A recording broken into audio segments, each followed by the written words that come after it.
रखें। मनुष्य के जीवन से बढ़ के और क्या हो सकता है। आप दूसरे प्राणियों पर नजर डालिए ना, सब बेचारे किस तरीके से, कोई नंगा फिर रहा है, किसी को खाने का ठिकाना नहीं है, कोई कहीं न बोल सकता है न लिख सकता है।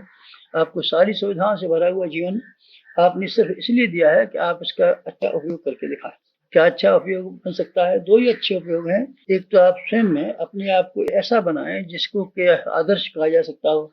दूसरों के सामने आपका उदाहरण इस तरीके से पेश होना चाहिए जिसको देख करके दूसरे आदमियों को प्रकाश मिले, रोशनी मिले, आपके पीछे चलने का मौका मिले और आपकी अंतरात्मा कशार कल्मशों से परिशोधन करती हुई और साफ और स्वच्छ बनती चली जाए। ये आपका स्वार्थ है। परमार्थ आपका ये है कि ये भगवान की विश्व वाटिका जिसमें आपको काम करने के लिए भेजा गया है, एक अच्छे माली की तरीके से काम करें। भगवान को सहायकों की जरूरत है, साथियों की जरूरत है, इंजीनियरों की जरूरत है, ताकि इसके इतने बड़े बगीचे, इतने बड़े कारखाने का सुव्यवस्था करने में हाथ बढ़ा सकें।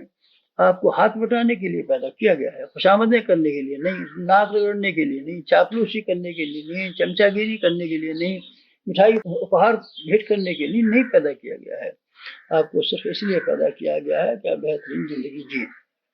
इसके लिए क्या करना चाहिए? आमतौर से आदमी भूल जाते, काम की बातें सब भूल जाते हैं, बेकार की बातें, बेवकूफी की बातें सब याद रखते हैं। आपको सवेरे उठते ही ये ध्यान करना चाहिए, प्रातः काल चारपाई में पड़े पड़े आज हमारा नया जन्म हुआ और हमको इतनी बड़ी कीमत मिली, संपत्ति मिली, इसकी तुलना में और किसी प्राणी को कोई चीज नहीं मिला है। आप अपने आप को सौभाग्यवान अनुभव कीजिए, भाग्यशाली अनुभव कीजिए। ये अनुभव कीजिए हमारी बराबर भाग्यवान कोई नहीं है। अभावों की बात, कठिनाइयों की बात, चिंता की बात आप सोचते रहते हैं, ये क्यों नहीं सोचते? इतना बड़ा मनुष्य का जीवन भगवान ने आपको दे दिया और इतने आप बड़े सौभाग्यशाली हैं।